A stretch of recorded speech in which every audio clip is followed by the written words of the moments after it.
think the kind of person who's going to want to invest in SDR Accelerator or any kind of career training like that, those are typically the people that want to be in that top 10%.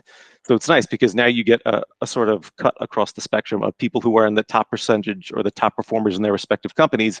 We're all getting together, once a week. And if you've got 8 or 10 people on there, it's not maybe quasi-competitive like it might be in your own org. So you get everyone just kind of spitballing and talking about the things that they work, the things that they see, the questions or concerns they may have, or things that may resonate with you, but you haven't actually thought about.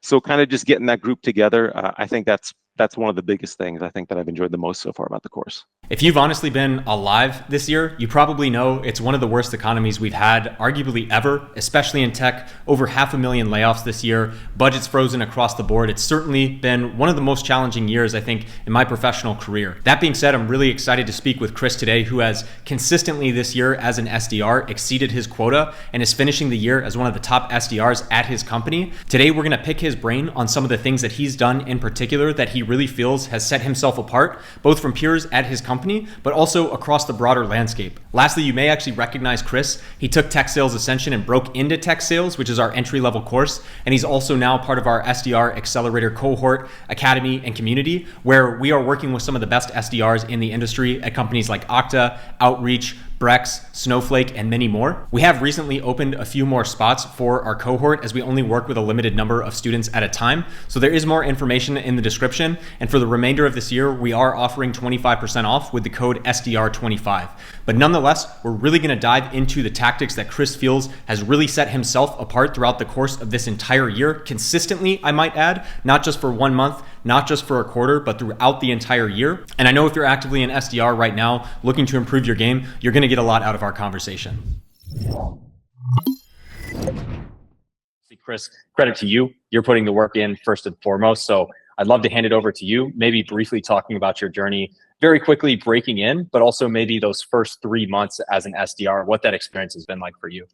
Yeah, absolutely. Thanks, Eric. Appreciate it. And thanks for having me back. It's good to see you again. Always nice chatting. And yeah, had a good time so far on what I've been learning in the SDR Accelerator course. But as far as what I did kind of early on breaking in, just sort of a recap for folks who may not have seen our other talk, but it took about 6 weeks through the break-in course that I did with you, from starting my journey to getting hired at the company that I'm at now. And yeah, it's definitely been an interesting crash course, so to speak. So I didn't actually have the SDR Accelerator when I first started there. You guys hadn't made the program available yet. So I felt like kind of spinning my wheels a little bit in the first couple of months, even though I was lucky to have some success. And kind of diving into that, there's probably like 2 or 3 things that I did that wound up working pretty well to my favor. Things that you wind up talking about in the course, but like I said, I think I kind of just got a little bit lucky, kind of stumbling into them. But yeah, so far it's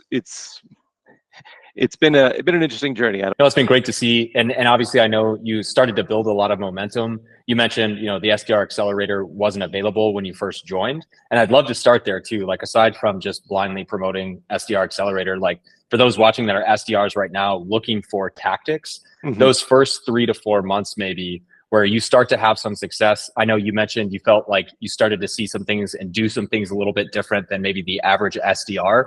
You speak to kind of your development and what you started to uncover that made you perform better than average. Yeah, I think one of the first things that I did that really wound up yielding quite a few meetings and some pretty good meetings early on was actually running like a closed loss report in the company Salesforce. So basically just focusing on meetings that had occurred in the past, but nothing ever came of them. Because in a lot of instances, I mean, depending on where you work and the product that you sell, it's not always that the customer is not necessarily interested in going forward with you. It's just maybe the timing was off. So kind of running a report there and then looking through the notes, seeing who was interested, but maybe they didn't have budget or they're still early into a contract, something like that. So kind of going through that list, I wound up getting probably almost half of my quota during my ramp period was just from those meetings. So that worked out pretty well. And then the other thing that I kind of looked at with is my territory. My main territory is in the Midwest. So I got a couple of states there, but the first month that I came on, they were looking to backfill another role for someone who was handling New York and New Jersey. And so I'm from New York originally, and they were like, hey, do you want to have New York for 2 months till we get somebody? I was like, yeah, absolutely, sign me up. So I really kind of just focused just on New York because I knew that I would lose that. in 6 or 8 weeks. So I also got a fair number of meetings out of that territory too. Again, the same thing, kind of just running like a closed loss report, trying to find whatever low hanging fruit that I could get just to kind of help my number while I kind of figured everything else out in terms of like understanding the product, understanding the messaging, kind of getting my footing within the company and in the organization and that sort of thing. Yeah. And maybe a good point for those watching too that are trying to break in or are SDRs, those first 3 to 4 months, you kind of talk about figuring things out. When you look back at what you did, what advice would you give to your day one self in terms of how to figure things out as quickly as possible? Was there anything you felt that was particularly useful? Yeah. So we had some sort of like self-paced trainings to do, and some of them are, like outreach trainings, Salesforce trainings, Zoom info trainings, like just kind of getting familiar with the tools.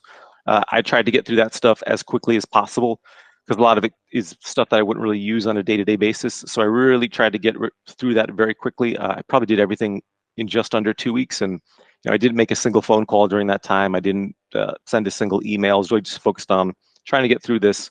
But while I was doing that, the other thing that I did that I think really helped was speaking with some of the other SDRs or BDRs, and particularly the top performers, just trying to ask them like, hey, when you were ramping, because every company's obviously going to be a little different. So like, what did you do to get successful? Like, what are the things you see that are working? So that was really big. And some of the best advice I actually got was from a BDR who made the jump to AE. So kind of just asking him about like how he structured his calls, who were like the ideal customer personas that he would target, because we go after a lot of different people for the different products and services we sell. So he gave some really, really great advice that also wound up, I think, maybe shaving a month or two of just like, kind of getting knocked on your butt on a bunch of cold calls. Like he definitely helped with that, kind of figuring out where to focus my attention best. So all that stuff, I think, cumulatively helped. I'm just curious, and I say this not just at your own company, but obviously you're part of our community now. There's lots of folks involved.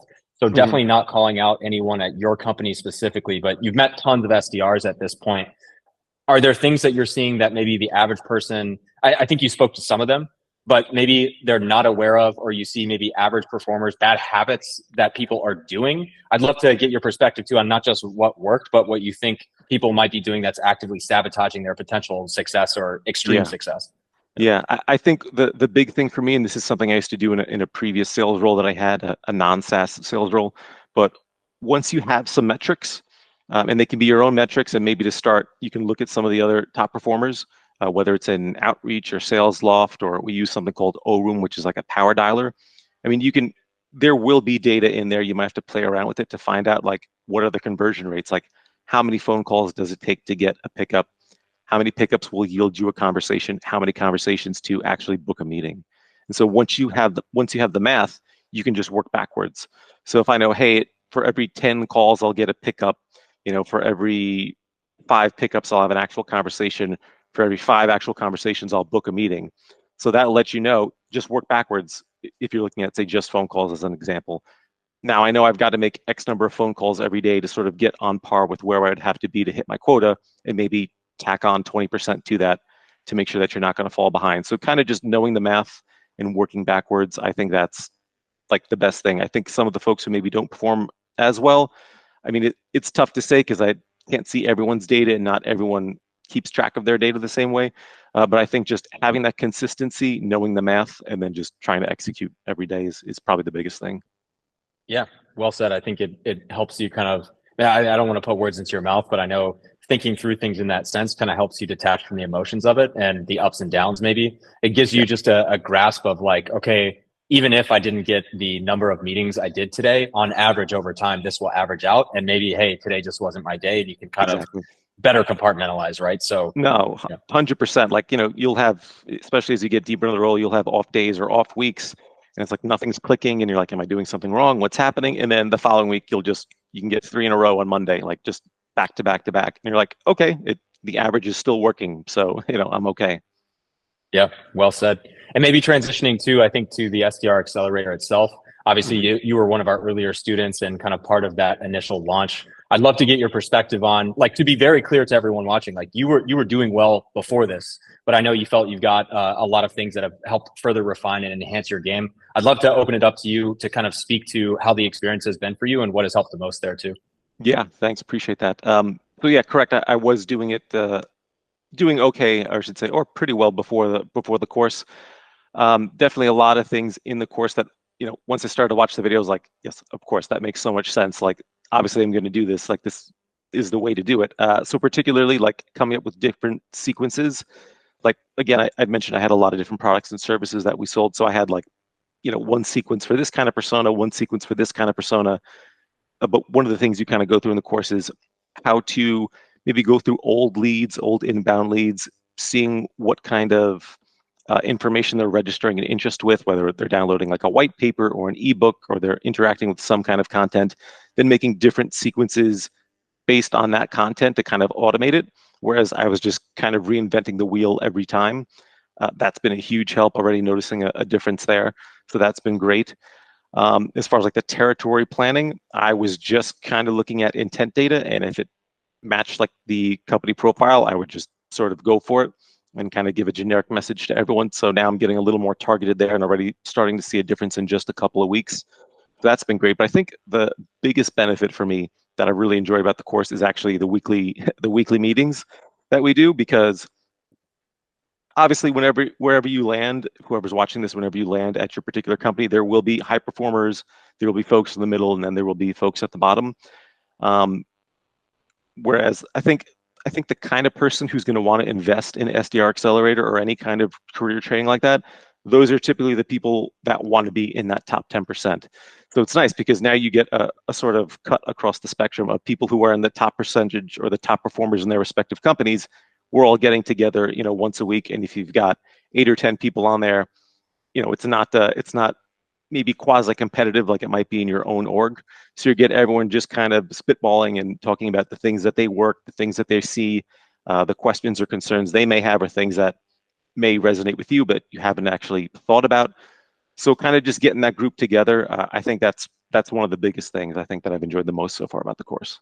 No, it's been great to see. And like, I think it's, I love to hear that, because the community aspect and the weekly calls is something that were very important for Chris and I when we created the course. But I think especially in the SDR Accelerator, it's been awesome to see a lot of times where honestly, I'm not even like, there's times where you guys are asking each other questions, and I honestly prefer that sometimes, because you're in the seat daily. You're able to exchange notes, and someone like Eli or Kevin or Ben or whoever finds a great report and tells you guys that, and it's not competitive at all. You can all take that to your own company and try and run that playbook. I know one of the things I would love to kind of tap into as well for other SDRs, maybe more at the macro level. You obviously joined tech sales this year. Many, if not everyone, knows it's been a tough year, certainly compared to the last few. How has that played a part in your prospecting? How are you overcoming any potential objections? I'm just curious how that has weighed on your day-to-day as an SDR. Yeah, I mean the economy, it's obviously not a great situation right now. I'm sure everyone realized that, whether or not you're currently working or you're trying to break in. I'm sure we've all seen the headlines. So as far as sort of like trying to break in, or how I feel like it's impacting me in a day-to-day, for the SDR role, I would say not a tremendous amount, because again, it's going to depend on the org. Like some folks, a percentage of their comp may be based on business closing. And for me right now, it's just sort of setting meetings. So I'm still okay. And for the kinds of products and services that I sell, like cybersecurity, it's a little more essential. Folks aren't really cutting back on cybersecurity. They're, it's going to be something that is going to be on the table no matter what. No one's really taking that off. So that hasn't been as difficult. But I will say, as far as just like the industry in general, it's definitely harder than it was. From what I hear from friends who've been working in SaaS, it's harder than it was 12 months ago, 24 months ago. So that's certainly something to be aware of, but I wouldn't let that discourage you, because what that really means for you is, in the long term, if you want to make a career out of this, you're just going to be more of like a battle-hardened veteran. Folks who come into sales when things are really rosy and haven't lived or worked through a downturn, it's a difficult experience, and I have in my other industry. So, don't obviously take that into consideration depending on the company you're going to apply for, like what kinds of products and services they sell, like how essential are they? Are they really impacted by like the broader macroeconomic conditions? But don't let it discourage you from making the jump, because once you get in, you do your time as an SDR. Hopefully in the next 12 to 24 months, things start to turn around. So by the time you move up into that account executive role, which I think most folks want to get into, hopefully things will be getting a little bit better, and you'll have this experience of working through a much more difficult period that not everyone will have. Yeah, totally agree. I've seen a lot of peers as well that joined when things were really great. And yeah, like it takes skill to do well, but it's a lot easier when things are doing well. And I've already seen in this year alone some people that were in tech sales that honestly have left and don't really have a desire to come back. So yeah, I totally agree. I think one, there's still plenty of opportunity. And two, yeah, if you can learn it and excel now, I mean, imagine when things are ultimately better, whenever that day comes. So well said. I think you might genuinely be our first two-time guest as a student. So I'd open it up like to both, overall, and feel free to take as much or as little as you want with this response. But obviously you took tech sales ascension, broke into tech sales. You're part of our SDR Accelerator course, contributing a ton there. I'd be curious if you want to answer it as two parts or just as one. Any advice to your younger self, maybe the person that's looking to break into tech sales, and also that person that's just getting into their first SDR role? Wide open question. If that's not too vague, would love to hand it to you and kind of close it with that. No, yeah, appreciate it. I'm going to put that in my my bio on the course now. First two-time guest ever. But yeah, no, I think for anyone that's looking to make the jump, like again, whatever you may be worried about, it maybe about the broader, like I said, economic situation or how tough it is right now, don't let that discourage you. I really wish I had made the jump, years earlier. But I was sort of in my other career and things came up, and honestly, I was just making excuses. So to the folks who are watching, who are really thinking about it, don't make an excuse. Start to take action. And I think the really great thing, particularly about the break-in course, is that there's not much thought that's got to go into it. Like to your credit, Eric, and to Chris as well, you guys did a really great job of just laying everything out, like start to finish. Like, if you want to do this, this is what you got to do. It's really the whole thing, start to finish. So start at the beginning, and don't beat yourself up if you can't get a new job in 3 or 4 weeks. Not everyone has the time or the commitment or the experience. However long it takes, just take baby steps every day. Make sure you're moving forward towards your goals. Have a plan to follow the course and take action. And things will happen as long as you want to make them happen. Especially since you guys have done such a great job condensing the information and putting out in such a easy to digest manner. So yeah, really appreciate that. And on the note of for that SDR that's just landing too, any final thoughts there as to things that could really help them as well? Yeah, I would say one of the things that I've really kind of gotten thrown into, I never spent a ton of time on LinkedIn. And once you start to do sales and you get on LinkedIn, there's like 1,000 sales gurus all throwing their advice and cheesy things to say. A lot of that is going to be contingent on the industry you work in and who you sell to.